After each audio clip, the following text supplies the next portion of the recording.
Բարի երեկո հարգելի հետևորդներ, եթերում ABC լուրերն է, ես Գառնի Մութաֆյանն եմ, կարևորի մասին նախ համարում։ Կրակոցներ Երևանում, կան վիրավորներ ու զոհ, ինչ է տեղի ունեցել Աջափնյակում։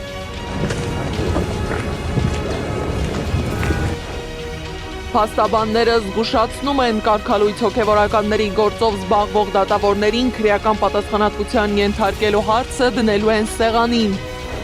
Սառեցված հաշիվներ, չվճարված աշխատավարձեր, 22,000 արցախցի սպասում է աշխատավարձի։ Խոշոր բանակցություններ Ժնևում, Իրանը չի ընդունում Միացյալ Նահանգների կարմիր գծերը։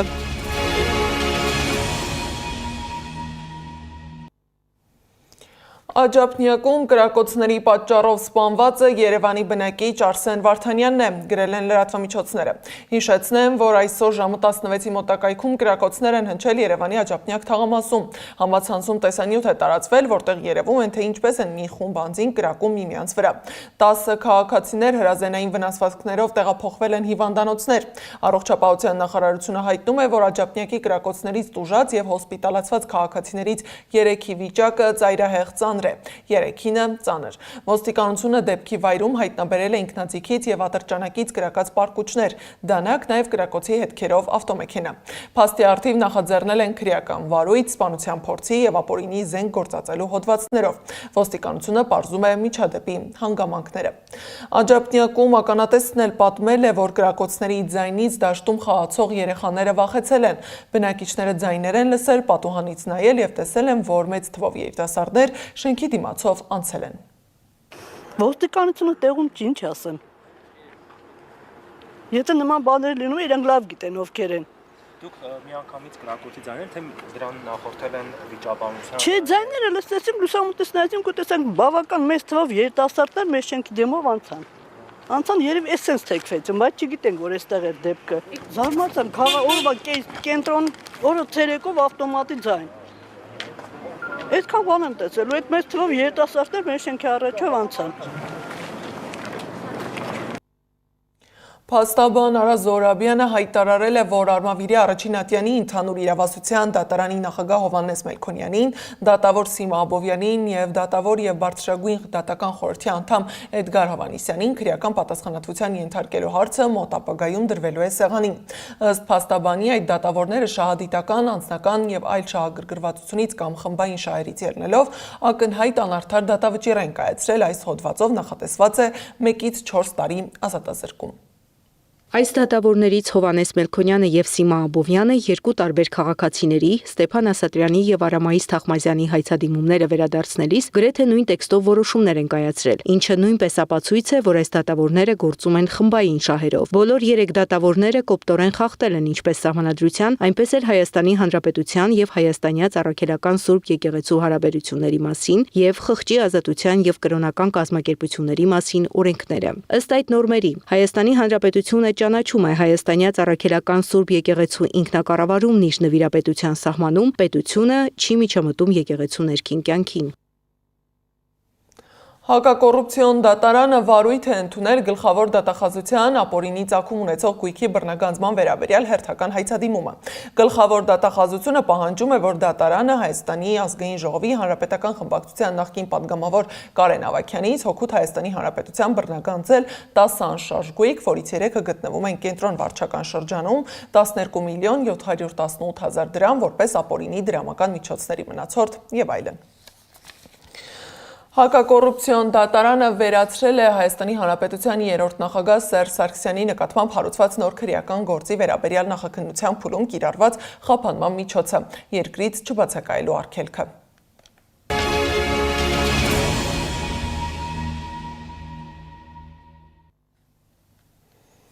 Փաշինյանը Ամերիկայի Միացյալ Նահանգներում է, վաղը մասնակցելու է Խաղաղության խորհրդի առաջին նիստին։ Խորհուրդը, որի նախագահ Դոնալդ Թրամփն է, ստեղծվել է վերահսկելու Գազայի հրադադարի պահպանումը եւ հետպատերազմյան վերականգնման գործընթացը։ Ադրբեջանի նախագահ Իլհամ Ալիևը եւս խորհրդի կազմում է եւ անվանաբար նա նույնպես կմեկնի Վաշինգտոն նիստին մասնակցելու։ Ավելի վաղ Կրեմլը հայտնել էր, որ չեն պլանավորում մասնակցել Խաղաղության խորհրդի առաջին նիստին։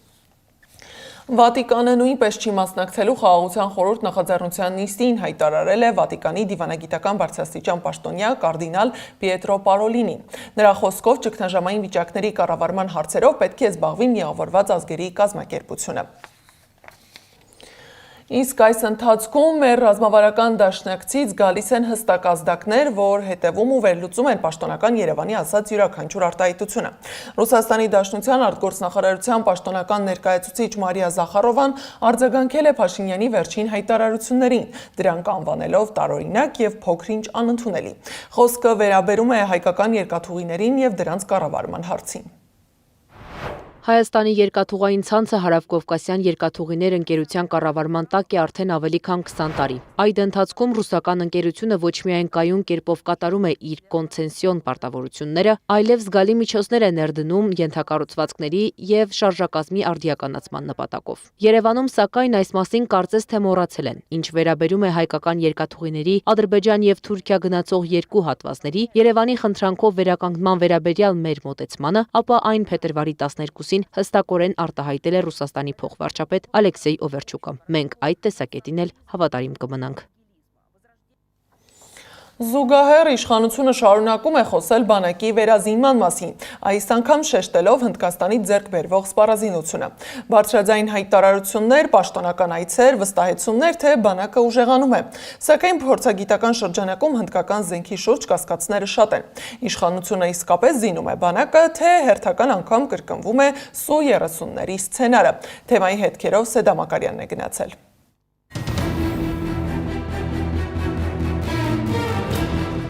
Վերջին ամիսներին իշխանությունը ակտիվորեն խոսում է Հնդկաստանից Հայաստան մատակարարվող սպառազինության մասին, այն ներկայացնելով բանակի վերազինման կարևոր քայլ։ Թեման առավել ընդգծվեց նաև Հնդկաստանի պաշտպանության նախարարի Հայաստան կատարած այցի ընթացքում։ Սակայն փորձագիտական շրջանակներում հարցերը շատ են։ Խոսքը համակարգված զինման մասին է, թե ավելի շատ տեղեկատվական արժավի։ Իշխանության համար շատ ավելի հեշտ է ցույց տալ նմուշներ, քարոզիչների միջոցով ասել, տեսեք, մենք զենք ունենք կամ զենք ենք առա եւ այլն։ Իհարկե, այդ նույն մարդիկ, ովքեր այդքան խոսում են այդ զենքերի մասին, այսօր չեն խոսում, չէ՞ նրա մասին, թե այս իշխանությունը կամ այս իշխանության քաղաքականության հետևանքով 44-օրյա պատերազմին դրան հաջորդած Հայաստանի դեմ ագրեսիաների պարագայում Ադրբեջանը ինչքան զենք, զինամթերք, սպառազինություն, ենթակառուցվածքները շարքից անել։ Ըստ հրապարակվող տվյալների, ձեռք բերված զինատեսակների մի մասը համարվում է նոր եւ դեռևս լայնածավալ մարտական փորձարկում չի անցել։ Բացի այդ, խոսքը հիմնականում սահմանափակ քանակի մասին է։ Ռազմական փորձագետները նշում են, առանձին համակարգերի ձեռքբերումը դեռևս չի նշանակում պաշտպանական հավասարակշռության վերականգնում։ Եթե մեծ պետությունները զենքի ցուցադրությունը հիմնականում կազմակերպում են ռազմավարական զսպման նպատակով նաև, ապա փոքր պետությունների պարագայում, որոնք չունեն բավարար ռեսուրսներ, զենքի ցուցադրությունը, ռազմամթերքի ցուցադրությունը չի կարող ծառայել որպես ռազմավարական զսպման միջոց։ Զրուցակիցներս հիշեցնում են նախորդ փորձը։ 2019 թվականին ձեռք բերված Սու-30 կործանիչները ներկայացվում էին որպես որակական շրջադարձ հայկական բանակի համար։ Սակայն հետագայում պարզվեց, որ դրանց սպառազինման եւ կիրառման խնդիրները լիարժեք լուծված չէին, եւ 44-օրյա պատերազմի ընթացքում այդ հնարավորությունը ամբողջությամբ չօգտագործվեց։ Ինչի համար է այդ տեխնիկան։ Բերել, տանել, պարկերում կանգնեցնել, որոշակի հաճախականությամբ հանել փողոցներում ցույց տալ, որ մենք sense բան ունենք, նկարվել, հետը նկարել, գիտեք, սա շատ հիշեցնում է Սու-30-ների ձեռքբերումը 2019-ին։ Սա ինձ հիշեցնում է այդ հորդանից օգտագործված ՕՍԱՀԿ համակարգերի 30 միլիոն դոլարանոց ծրագիրը եւ այլն եւ այլն։ Այս համատեքստում հարց է առաջանում. այսօր արդյոք չի կրկնվում նույն մոտեցումը, բարձրաձայն հայտարարություններ, մեծ սպասումներ, բայց սահմանափակ գործնական արդյունք։ Եթե սպառազինության ձեռքբերումը չի ուղեկցվում բավարար քանակով, ռազմավարական հստակ հաշվարկով եւ համակարգային մոտեցմամբ, այն կարող է դառնալ ոչ թե անվտանգության ամրապնդման, այլ տեղեկատվական ազդեցության գործիք։ Ցանկացած գովազդ ունի որոշակի պատմական համատեքստ։ Այս պարագայում պատմական համատեքստը հատկապես վերաբերվում է նախընտրական շրջանին, մենք տեսանք հատկապես երբ սկսվեց հնդկական զենքերի մասին խոսակցությունները, երբ սկսեցին ցուցադրել դրանք, որը ցավոք սրտի հատկապես մեր նման պետություններում, ասել է թե փոքր պետությունների համար դա կարող է առաջացնել բավականին լուրջ խնդիրներ։ Ազգային ժողովի պատգամավոր Տիգրան Աբրահամյանի խոսքով իշխանությունը զինվելու գործընթացը ներկայացնում է որպես լավություն, մինչդեռ դա պետության հիմնական պարտականություններից մեկն է։ Ասում են դե ուրախացեք, մենք զենք ենք գնում։ Նորմալ է, որ պետությունը զենք է գնում։ Հիմա նույնն է, որ պետությունը, ասեք, գիտեք, կառավարությունը թոշակ է տալիս, ուրախացեք, շնորհակալություն հայտնենք։ Պետության ֆունկցիա է ստանձնել, պետությունը ֆունկցիա ունի ինչպես է սոցիալական խնդիրների լուծման առումով, այնպես էլ երկրի իր քաղաքացիների անվտանգությունը ապահովելու համար։ Մասնագետները հիշեցնում են, անվտանգությունը չի չափվում հայտարարությունների քանակով, այլ իրական պաշտպանունակությամբ։ Եթե ձեռքբերումները սահմանափակ են, չեն փորձարկվել լայնամասշտաբ մարտական պայմաններում եւ չեն կազմում ամբողջական պաշտպանական համակարգի մաս, ապա դժվար է ակնկալել, որ դրանք կփոխեն ուժերի հարաբերակցությունը տարածաշրջանում։ Զինված ուժերի վերազինումը պահանջում է հստակ ռազմավարություն, բավարար ծավալ եւ շարունակականություն։ Հակառակ դեպքում բարձրաձայն հայտարարությունները կարող են վերածվել պարզապես տեղեկատվական ֆոնի, այն դեպքում, երբ հասարակությունը սպասում է ոչ թե PR-ի, այլ իրական անվտանգության։ Սեդա Մակարյան, Տարոն Ղանդիլյան, Գեգամ Ղազարյան, ABC Media։ Մայրաթորը կադրեր է հրապարակել Ավստրիայում տեղի ունեցած եպիսկոպոսաց հավաքից։ Այն մեկնարկել է փետրվարի 17-ին։ Մասնակցել են Հայաստանի Այց Առաքելական Սուրբ Եկեղեցու ամենայն հայոց կաթողիկոսության 25 արքեպիսկոպոսներ եւ եպիսկոպոսներ, այդ թվում Երուսաղեմի եւ Կոստանդնուպոլսի հայոց պատրիարքությունները։ Օրակարգի քննարկումից եւ հաստատումից հետո ընտրվել է դիվանը, որը վարելու է եպիսկոպոսաց հավաքի հետագա աշխատանքները։ Հիշեցնեմ, որ եպիսկոպոսաց ժողովը դարձավ հավաք, երբ դատախազությունը քրեական գործ հարուցեց վեհապար հայրապետի դեմ եւ արգելեց նրան լքել երկիրը։ Քննչական կոմիտեի փոխանցմամբ կաթողիկոսի նկատմամբ հանրային քրեական հետապնդում է հարուցվել դատական ակտի կատարմանը խոչընդոտելու հոդվածի համար։ Եկեղեցու եւ ընդդիմադիր գործիչների դեմ կոշտ պայքար, կրակոցներ օրը ցերեկով մայրաքաղաքում եւ այս ամենին զուգահեռ օր-օրի շատացող սոցիալական խնդիրներ, որոնցից մի բաժին էլ հասել է արցախցիներին։ Բռնի տեղահանված հազարավոր արցախցիներ, որոնց աշխատավարձերն ու վերջնահաշվարկները դեռ վճարված չեն, կանգնած են փաստի առջև։ Փող չկա, հաշիվները սառեցված են։ Արցախի ներկայացուցչությունը ահազանգ է հնչեցնում։ Վիճակը լուրջ է, բյուջեն արդեն թույլ չի տալիս վճարումներ իրականացնել։ Թեմայի հետքերով գնացել է Սեդա Գյուրեխյանը։ Արցախի ներկայացուցչությունը շուրջ 5 միլիարդ դրամ է պարտք արցախցիներին։ Բռնի տեղահանված մոտ 22,000 մարդ չի ստացել աշխատավարձերը, հարձակման նպաստներն ու վերջնահաշվարկները։ Պատճառն այն է, որ Հայաստանը սառեցրել է Արցախի անունով բացված բոլոր պետական հաշիվները։ Պետական կառավարման համակարգեր, ուժային կրթություն, մշակույթ, բոլոր, այսինքն այն ոլորտները, որ աշխատավարձ են ստանում պետական հիմնարկներից։ Եվ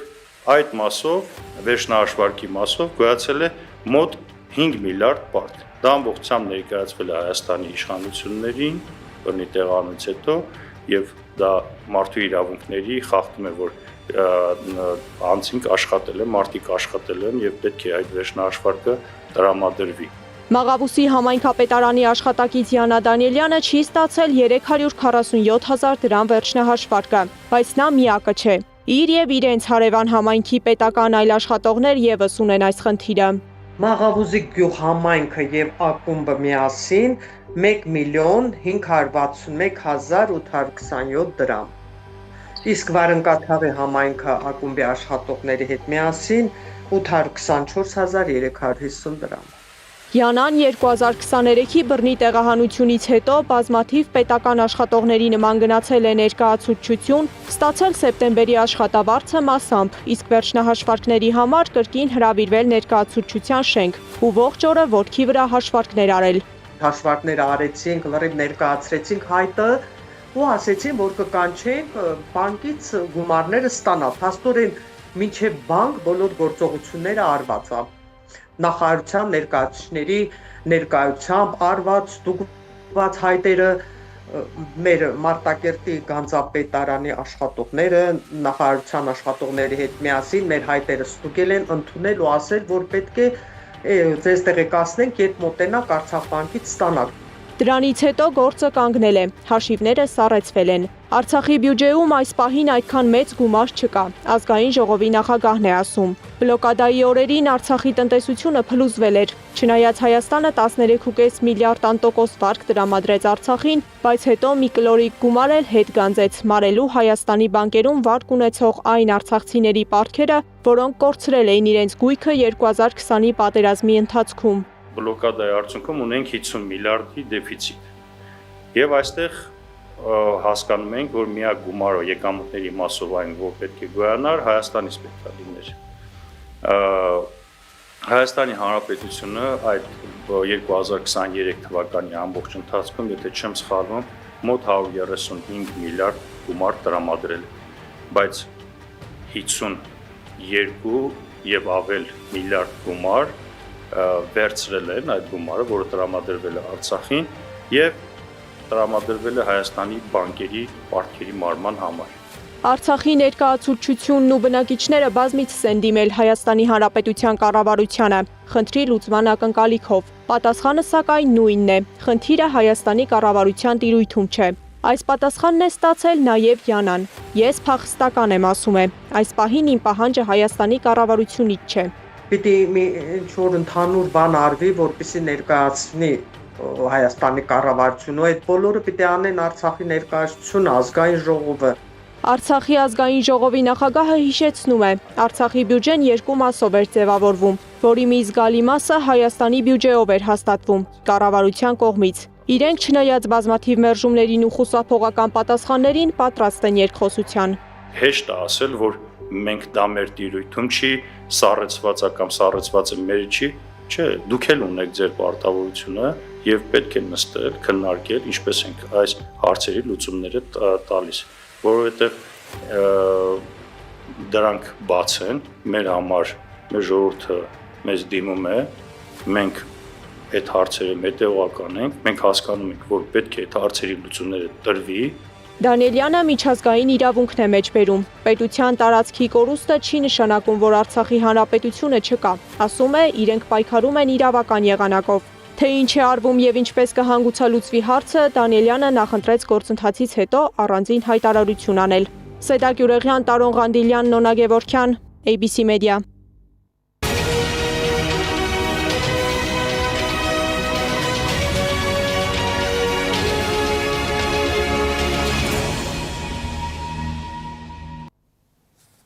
Ժնևում բանակցային լարված օրեր են։ Բանակցային սեղանի շուրջ են հավաքվել Իրանը եւ Միացյալ Նահանգները, Ռուսաստանի Դաշնությունն ու Ուկրաինան։ Միջուկային ծրագիր, ռուս-ուկրաինական պատերազմի ավարտ ու խաղաղության հնարավոր ուղիներ։ Ինչ է այս պահին հայտնի ծանր քննարկումներից եւ ինչ վտանգներ ու հույսեր կան միջազգային գործընթացների մեջ թաքնված, Անի Աբաղյանն է հետևել։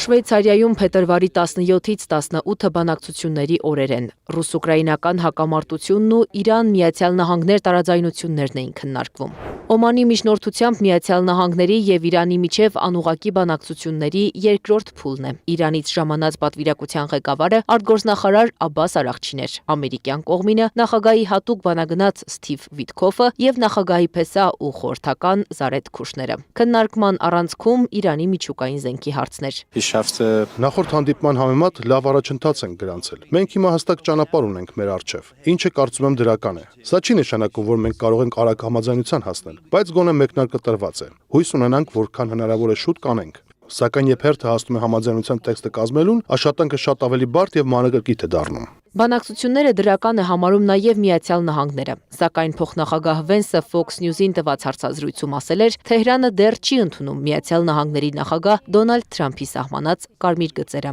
Մեր գլխավոր նպատակն այստեղ այն է, որ մենք Իրանին թույլ չտանք միջուկային զենք ստանալ։ Մենք չենք ցանկանում միջուկային զենքի տարածում։ Եթե Իրանը միջուկային զենք ունենա, կհայտնվեն բազմաթիվ վարչակարգեր։ Որոշները բարեկամական, որոշները ոչ այնքան բարեկամական, որոնք կցանկանան ստանալ միջուկային զենք նրանցից անմիջապես հետո։ Դա աղետ կդառնա ամերիկացի ժողովրդի համար։ Մինչ բանակցությունների մեկնարկը Թրամփը զգուշացրել էր, որ հետևանքները շատ ծանր կլինեն Իրանի համար, եթե չհաջողվի համաձայնության հասնել։ Իրանի գերագույն առաջնորդ Այաթոլլահ Ալի Խամենեին արձագանքել է Թրամփի սպառնալիքներին, ասելով, որ ամերիկացի առաջնորդը չի կարող տապալել Իրանը։ Ժնևում բանակցությունների արդյունքում որոշվեց. Իրանն ու նահանգներն աշխատելու են միջուկային հնարավոր համաձայնագրի տեքստի վրա, ապա կորոշեն բանակցությունների հաջորդ փուլի ամսաթիվը։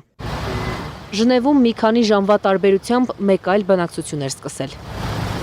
Ռուս-ուկրաինական հակամարտության կարգավորումներ թեման։ Բանակցությունը դռնփակ էր, տևել է մոտ 4.5 ժամ։ Ռուսաստանի Դաշնության պատվիրակությունը գլխավորում է նախագահի օգնական Վլադիմիր Մեդինսկին, Ուկրաինայինը նախագահի գրասենյակի ղեկավար Կիրիլ Բուդանովը, իսկ Միացյալ Նահանգների ներկայացուցիչները դարձյալ նախագահի հատուկ բանագնաց Սթիվ Վիտքոֆն ու նրա փեսա ու խորհրդական Զարեթ Քուշներն են։ Աքսիոս պարբերականի տեղեկություններով բանակցությունները մտել են փակուղի։ Պարբերականի փոխանցմամբ այն կապված է ռուսական բանակցային խմբի ղեկավարի դիրքորոշման հետ։ Հիմնական խնդիրն Ուկրաինայի նախագահի վարքագիծն է, նշում է Աքսիոսը։ Իդեպ բանակցություններին զուգահեռ Զելենսկին հարցազրույց է տվել Աքսիոսին, ասել, որ իր խմբի միջոցով ուղարկել է պահանջ հանդիպում նախագահների մակարդակով։ Մեդինսկին, ինչպես Պուտինը, սիրում է փիլիսոփայել պատերազմի պատմական արմատների մասին։ Մենք ժամանակ չունենք այս ամբողջ անհետեցության համար։ Պետք է որոշում կայացնենք եւ ավարտենք պատերազմը։ Ռուսական 10 գործակալության աղբյուրն ավելի վաղ հայտարարել էր, որ բանակցությունների ընթացքում քննարկվել են մեծ թեմաներ ու մեծ փոխզիջումներ։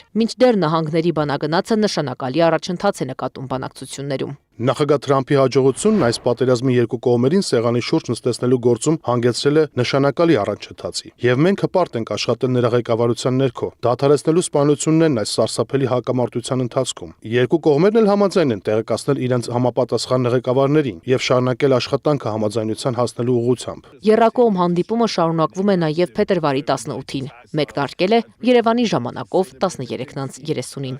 Անի Աբաղյան, Աշոտ Բարբարյան, ABC Media։ Ֆրանսիայի նախագահ Էմանուել Մակրոնը քննարկելով ՆԱՏՕ-ի վիճակը դաշինքը համեմատել է ողնաշարավոր գորդի հետ, որի ուղեղը վնասված է, բայց ողնուղեղը անվնաս, ինչը թույլ է տալիս նրան ռեֆլեքսորեն արձագանքել գրգիռներին։ Մակրոնը նախկինում խոսել է ՆԱՏՕ-ի գլխուղեղի մահվան մասին։ Դեռևս 2019 թվականի նոյեմբերին նա հայտարարել էր, որ ՆԱՏՕ-ն ամբողջությամբ կորցրել է դաշինքի ներսում կառավարումը, ինչը կարելի է բնութագրել որպես ուղեղի մահ։ Մոսկվայում Տելեգրամի պաշտպանությանը նվիրված հանրահավաք են պատրաստվում իրականացնել, այն նախատեսված է մարտի 1-ին, մասնակիցների թիվը կարող է հասնել մինչև 5000-ի։ Հիշեցնեմ, որ նախատեսում են ամբողջությամբ արգելափակել Տելեգրամը մինչև ապրիլի 1-ը։ Այս ժամի համար նախատեսել էինք այսքանը, շարունակեք հետևել մեզ YouTube-ում, Facebook-ում, Telegram-ում, WhatsApp-ում, Instagram-ում ու TikTok-ում կամ այցելեք մեր պաշտոնական կայք 3w.abcmedia.am։ ABC լուրերը եթերում կլինի առավոտյան ժամի 9-ին, մինչև վաղը, բարի գիշեր։